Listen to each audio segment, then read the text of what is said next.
조사와 관련돼서 맹자 양해왕 장구절을 인용해 보겠습니다. 백성의 즐거움을 즐거워하면, 고객의 즐거움을 즐거워하면 고객 또한 그 기업의 즐거움을 즐거워할 것이다. 고객의 근심을 걱정해주면 고객도 기업의 걱정을 같이 걱정해 줄 것이다. 기쁨도 고객과 함께, 근심도 고객과 함께 하면 그러고도 선도 기업이 되지 않은 기업은 없다. 고객의 즐거움을 즐거워해주고 고객의 걱정을 근심해주면, 즉 이러한 것은 마케팅 조사로서 조사가 가능하겠죠. 이러한 마케팅 조사를 통해서 고객의 근심, 걱정을 파악해서 그러한 문제를 해결해 주는 것이 바로 중요한 과업일 수가 있겠죠. 다음은 마케팅 조사 절차에 대해서 설명드리겠습니다. 마케팅 조사는 마케팅 의사결정에 도움이 되는 객관적이며 정확한 정보를 수집하여 제공하는 것입니다. 마케팅 조사는 시장과 고객의 직접적 또는 간접적인 문제를 발견하거나 확인하는 것에서 시작이 되죠. 즉 고객의 근심이 무엇인지, 고객의 욕구가 무엇인지 찾아내는 것이라고 할 수 있겠습니다. 따라서 마케팅 조사의 결과를 활용하여 경영자에게 새로운 관점을 제공해주고 역동적인 시장의 이해를 증진시킬 수가 있습니다. 문제나 기회 확인 단계는 경영자가 시장의 힘을 이해하고 판단하는 것과 관련이 있죠. 이것은 문제나 기회에 특이한 통찰력과 아이디어를 얻기 위해 수행되는 탐색조사의 근거가 됩니다. 탐색조사는 일반적으로 질적인 조사가 되겠죠. 조사자가 문제나 기회를 탐색하면 계량적으로 정의하고 측정할 수 있는 아이디어를 발견할 수가 있습니다. 이러한 단계를 가설 개발 단계라고 하죠. 가설은 많은 표본 크기로 확인적 조사를 실시함으로써 검증될 수가 있습니다. 마케팅 조사는 체계적인 절차로 수행해야 경영 의사결정에 유용한 정보를 제공할 수가 있습니다. 따라서 마케팅 조사 절차는 문제 정의, 조사 설계, 자료 수집, 자료 분석과 해석, 그리고 조사 보고로 이어지게 됩니다. 문제 정의, 예외나 불일치는 항상 의문을 가져야 할 사항입니다. 예외는 문제나 질문에 대한 근거를 제공할 수가 있겠죠. 조사 문제나 기회를 정확하게 정의하는 것은 조사에서 중요합니다. 정의된 문제가 포괄적이지 않다면 조사는 부정확하거나 모순된 결과를 낳아 의사결정을 올바르게 할 수가 없습니다. 올바른 문제 정의가 그만큼 중요하다고 할 수 있겠습니다. 잘 정의된 문제는 이미 절반은 해결된 것이나 다름이 없겠죠. 일반적인 환경에서 문제를 정의하는 것은 올바른 문제를 확인하는 것만큼 어렵지 않습니다. 모든 결정은 문제 안에 일정한 패턴을 갖기 때문에 그러한 문제에 대해 답할 수가 있겠죠. 문제의 정의와 결정 상황은 대부분의 상황에서 쉽게 노출이 됩니다. 그러나 마케팅 임원과 조사자들은 질문에 대답하는 것을 당황해 하기 때문에 문제 정의는 대부분의 기업 상황에서 매우 난감한 상황이 될 수 있겠죠. 이것은 의사결정이 한 사람에 의해서 이루어지는 것이 아니라 일반적으로 팀에 의해서 이루어지고, 그래서 올바른 문제를 정의하기 위해서는 다양한 문제에 대해서 동의하는 것이 중요하기 때문입니다. 마케팅 조사 문제를 확인하기 전에 고려해야 될 사항들이 있습니다. 의사결정자와 조사자는 최초 질문을 형성하고 대안을 분명하게 조사했는가, 관계자들 간의 최초 질문과 대안에 대한 동의가 있는가, 대안 선택 기준을 개발하였는가, 대안 선택 기준에 대한 동의가 있는가, 올바르지 못한 결정은 어떤 결과를 초래하는가, 조사 대안의 선택에 관한 팀 구성원 간에 심각한 불일치가 있는가, 이러한 사항들이 사전에 고려해야 될 사항이라고 볼 수 있겠습니다. 모든 질문에 대한 답이 긍정이라면 마케팅 조사 정보는 잘못된 결정을 할 기회가 감소됩니다. 대부분의 실패한 조사에서 팀 구성원들이 질문에 대한 답을 명확하게 정의하지 않기 때문입니다. 질문에 대한 답이 심각한 결과가 되고 팀 구성원들 간에 심각한 불일치라면 문제 정의를 수정해야 합니다. 문제를 정의하면 조사 문제로 전환해야 합니다. 문제를 올바르게 정의하는 것은 조사 결과에 큰 영향을 미치죠.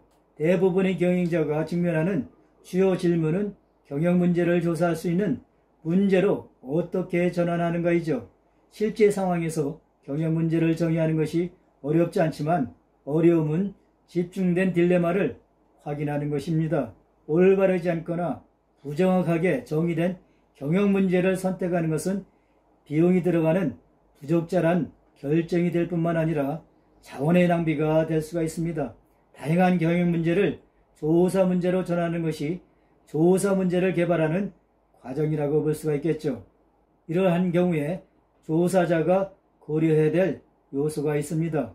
경영 문제를 조사할 때 조사자는 의사결정의 다양한 요소에 둘러싸이게 됩니다. 즉 의사결정 환경, 의사결정자의 목적, 행동에 대한 방향, 대한 행동의 결과입니다.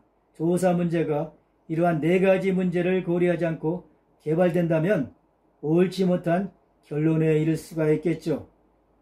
따라서 이러한 4가지 요소에 대해서 고려하여 경영 문제를 설정하고 경영 문제를 조사 문제로 전환하는 것이 필요하다고 볼 수 있겠습니다.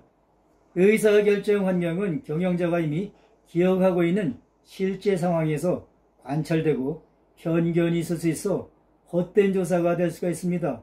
편견이 없는 완벽한 조사 계획은 마케팅 조사의 중요한 측면이죠. 조사자는 의사결정 상황에 잠재해 있는 숨은 의도와 대안을 발견하기 위해서 탐지자의 역할을 수행해야 합니다. 중요한 정보가 노출되어 있지 않다면 가장 정교한 기법이라도 문제를 해결할 수가 없겠죠. 의사결정의 목적, 행동에 대한 방향과 대한 행동의 결과는 조사자들에게 경영의 딜레마를 정확한 조사 문제로 전환할 수 있게 해줍니다. 따라서 경영의 문제를 조사 문제로 정확하게 전환하는 것이 필요하다고 볼 수 있겠죠. 문제 정의는 문제를 명확하게 표현하는 것으로부터 시작하고 조사 과정의 핵심은 문제의 명확한 표현이 됩니다. 문제 명료화는 경영 문제를 조사 문제로 전환하는 것을 의미합니다. 적절한 조사 문제를 형성하기 위해서 조사자는 경영 문제의 원인과 성격을 이해하고 그런 다음 분석적 견해로 의미 있는 용어로 바꾸어 말할 수 있어야 합니다. 정확한 문제 형성은 경영 문제를 해결하는 데 필요한 정보 유형을 명확하게 할 수가 있습니다.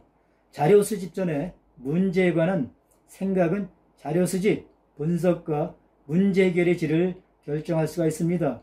문제의 명료화는 가설의 개발이나 성격의 상태에 관한 주장과 밀접하게 관련되어 있죠. 가설은 조사자가 무엇을 해야 하는지를 말해주고 가설의 개념은 문제 서술의 개발을 알려주기 때문에 의사결정조사에서 중요합니다.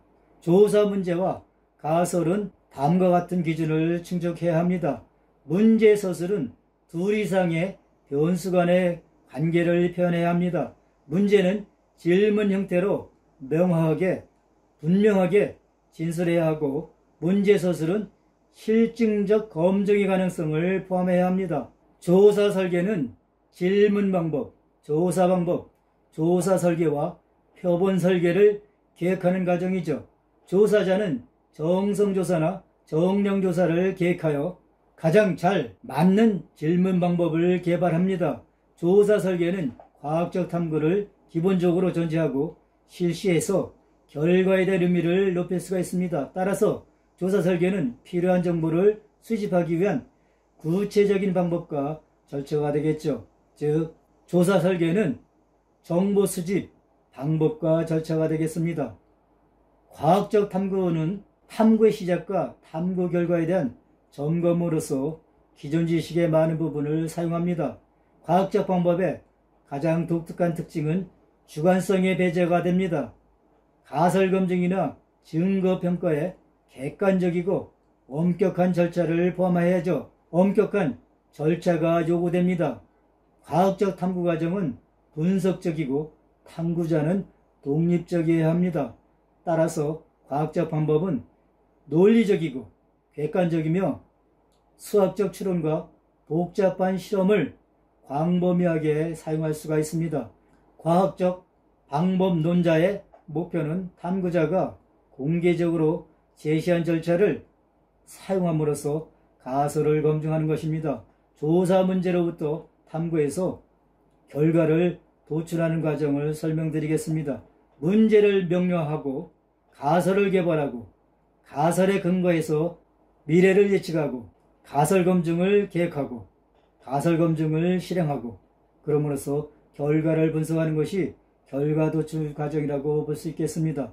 특정의 질문 방법이나 조사 문제의 적절한지 여부는 주로 문제의 성격과 기존 지식의 수준에 달려 있습니다. 질문 방법의 선택 이외에 조사 계획자는 적절한 조사 방법을 선택해야 합니다. 실험조사와 비실험조사 방법이 조사 문제에 사용이 됩니다. 실험조사는 탐구자의 개입에 의해 외생 변수를 통제하고 하나 이상의 변수를 조작하는 것을 말합니다. 변수 조작이라고 하면은 변수를 변화시키는 것을 말합니다. 조사 설계는 필요한 정보를 수집하기 위한 구체적인 방법과 절차가 됩니다. 조사를 실시하고 자료를 수집하기 위한 계획이 되죠. 조사자가 명료한 문제를 해결하고 조사의 적절한 방법을 수행할 때 조사 결과는 의사결정에 유용합니다.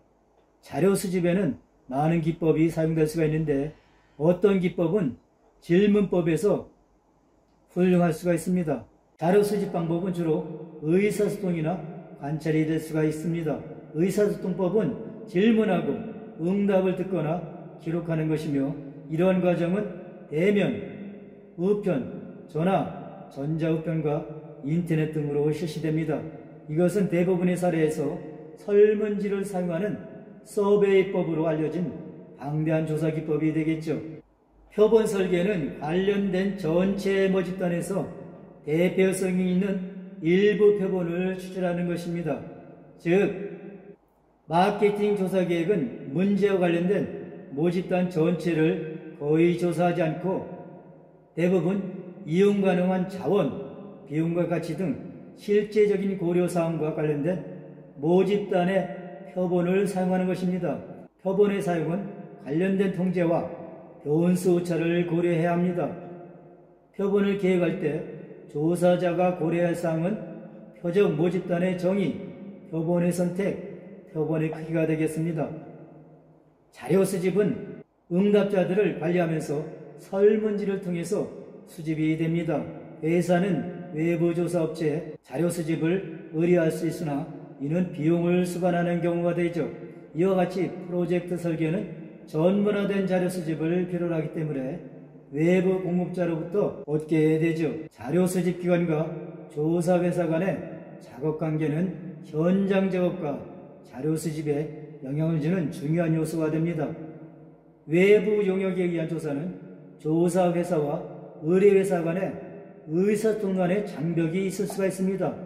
의사소통 장벽을 극복하는 방법은 의뢰 회사가 조사 회사에 정확하고 충분한 정보를 제공하고 일정, 비용, 조사 목적과 같은 주요 문제를 양자가 상의하고 마지막으로 조사 회사와의 양방향 의사소통을 수립하고 강화하는 것입니다. 자료를 통해 수집하여 아직 분석과 해석을 하지 않은 자료를 원자료, 즉 최초 수집된 자료는 누구에게도 별로 유용하지 않습니다. 자료는 분석되어야 유용한 자료라고 할 수가 있습니다. 수집된 자료는 응답 결과를 숫자로 변환해서 일정 값을 주는 코딩 과정을 거칩니다. 코딩한 자료는 기술 통계와 추리 통계를 거쳐서 문서화하고 해석하여 유용한 자료가 됩니다. 통계적 검증처럼 공식적인 분석 전에 자료는 편집하고 문서화하고 표로 만듭니다. 적절하게 수행되는 분석 형태는 표본 추출 절차, 측정 도구, 자료 수집 기법에 의존합니다. 이러한 과정은 통계 패키지를 통해서 보다 쉽게 완수할 수가 있습니다. 국내에서는 주로 사용하는 통계 패키지로서는 SPSS가 되겠습니다. 자료를 수집하고 분석하고 해석해서 평가를 한다면 마지막 단계로서는 조사 결과를 보고하는 것이겠죠. 조사 과정의 완결은 수행된 모든 것, 결과와 행동 방향에 대한 권고에 분명하고 정확하고 정직한 기술인 조사 보고서가 됩니다. 보고서의 중요한 속성은 독자가 이해하는 언어를 사용하고 조사자가 선택한 정보를 포함한 모든 정보를 제공해야 합니다. 마케팅 조사 보고서는 경영자에게 발견사항을 효과적으로 전달하고 발견사항에 근거하여 건전하고 논리적인 추천을 하는 데 집중해야 합니다. 보고서의 일반적인 기재 내용들을 살펴보겠습니다. 요약사항으로서는 조사 목적, 조사 방법, 주요 발견사항, 결론, 추천사항이 되겠고 도입, 문제를 어떻게 정의한 것인가. 조사 설계로서는 조사 설계 유형, 자료 수집, 측정 기법, 설문지 개발과 사전검사, 표본 추출, 현장 작업이 되겠고 자료 분석과 발견사항에서는 분석 기법과 결과가 포함됩니다. 결론과 추천사항을 기재해야 되겠고 조사 한계 및 향후 방향에 대해서도 간략하게 기술하는 것이 필요합니다. 그리고 마지막으로 부록으로서는 설문지, 통계 자료를 싣습니다. 이러한 것들이 대부분의 조사 보고서의 일정한 포맷이라고 볼 수가 있겠죠. 주요 통계 기법을 살펴보겠습니다. 회귀 분석, 하나 이상의 독립 변수가 하나의 종속 변수에 미치는 영향의 정도와 방향을 파악하는 것이고 상관관계 분석은 가격, 브랜드, 포장과 브랜드 선호도 간의 연관의 정도를 측정하는 기법이 되겠습니다. 분산 분석은 집단들 간의 특정 변수의 평균값이 서로 차이가 있는지를 검증하는 통계 기법이고 요인 분석은 조사에 사용된 변수들을 유사한 변수들끼리 한 요인으로 묶어서 적은 수의 요인으로 축소하는 기법이 되겠습니다. 군집 분석은 유사한 특성을 갖는 조사 대상자들을 분류하는 통계 기법으로 시장 세분화에 사용되고 결합 분석은 제품을 구매할 때 소비자가 중요시하는 제품의 속성과 각 속성 수준에 대해 소비자들이 부여하는 효용치를 파악하여 최상의 신제품을 개발하는 데 사용하는 방법이라고 볼 수 있겠습니다. 이와 같이 주요 통계 기법에 대해서 설명을 드렸습니다.